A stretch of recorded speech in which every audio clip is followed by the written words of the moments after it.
उर्दू जबान के बेहद मशहूर और मारूफ शायर जिया मोहद्दीन साहब ने बहुत खूबसूरत बयान किया है और इस किस्से को मैं यहाँ दोहरा रही हूँ।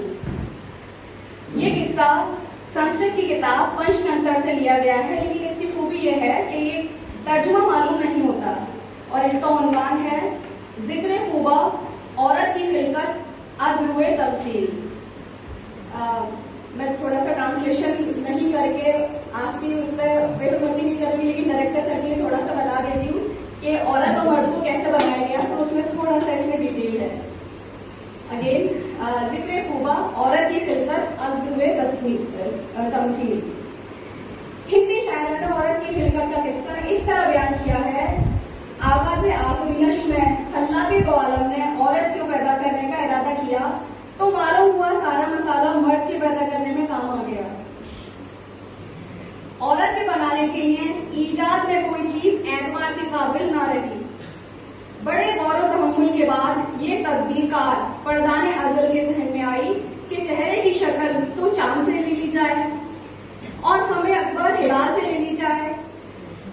गुंचाई नाशगुफ्ता दहन और वर्गे गुल से होठ, नर्द से शहला से आंख, सर से कद, नसरीन से बदन और कब से रफ्तार ले ली जाए। शबे तार से बालों की स्याही और दराजी शब हिजरा से ले ली जाए। याकूत से होठों की सुर्खी, पत्थर से संदली और तोते की आग से बेगुन मुरब्बती मांग ली जाए। माथे की चमक कुंदन से और दांतों की दमक मोतियों से ले ली जाए। कुलकुले मीना से आवाज की खनक और शबे सूजा से आंसुओं की लड़ी जरूरत के वक्त आर्यवन ले लो।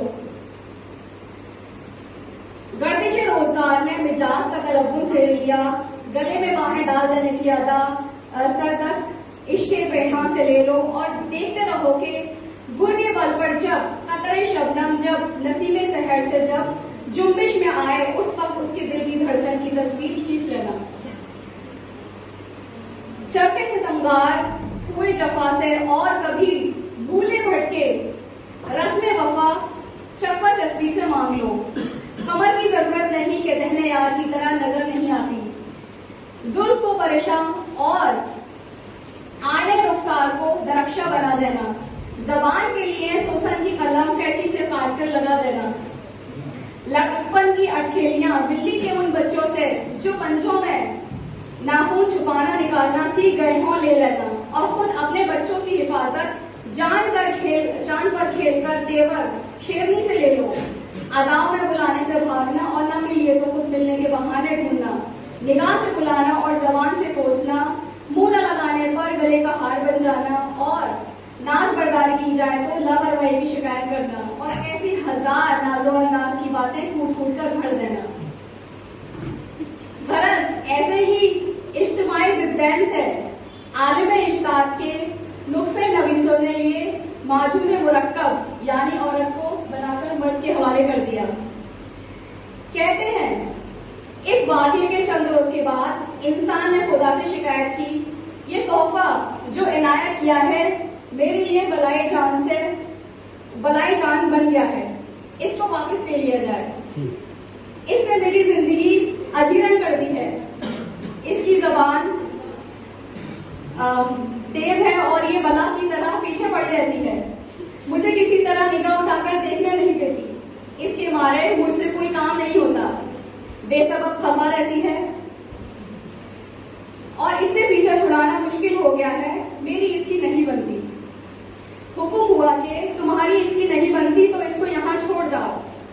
2-4 दिन ही गुजरे होंगे कि हजरत इंसान फिर खालिक के पास हाजिर हुए और अर्ज की के परवरदिगार, जब से औरत छोटी है बड़ी तकलीफ में हूँ। दिन रात उसी का ख्याल रहता है। घर उजड़ गया, जिंदगी का लुत्फ जाता रहा। शबे तार में वो चांद सा चेहरा रहकर याद आता है तो परेशानियों में जुल्फे परेशानी का ख्याल जो बन जाता है तो पहरों नींद नहीं उचट जाती है। इरशाद हुआ कि औरत को तुम ही छोड़ गए थे, अब तुम्हारा जी चाहे तो फिर ले जाओ। क्या देखते हैं कि दूसरे तीसरे दिन हजरत इंसान फिर खुदा के पास ये अर्ज लिए के पहुंचे, बंदा कुछ अर्ज नहीं कर सकता। भूल के लड्डू का सहारा है कि खाए तो पछताए, ना खाए तो पछताए। लेकिन मैंने बड़े गौर से देखा है कि औरत से इस कदर आराम नहीं है जिस कदर तकलीफ है। हुजूर इसे रख लीजिए।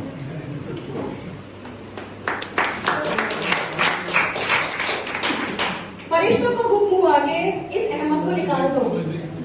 फरिश्तों को हुक्म हुआ कि इस अहमद को निकाल दो, इससे कह दो कि जिस तरह चाहे मामला करे। इस पर इंसान ने कहा, हुजूर इसके साथ तमाम उम्र काटनी मुश्किल है। जवाब मिला, इसके बगैर तुमसे जीना भी तो मुश्किल हो गया था। इसके बाद फरिश्तों को हुक्म हुआ कि पकने दो। कारखाने आलिम में और भी जरूरी काम है, यहाँ ऐसी फुर्सत नहीं कि कोई बेकार के झगड़ों में पड़े। शुक्रिया।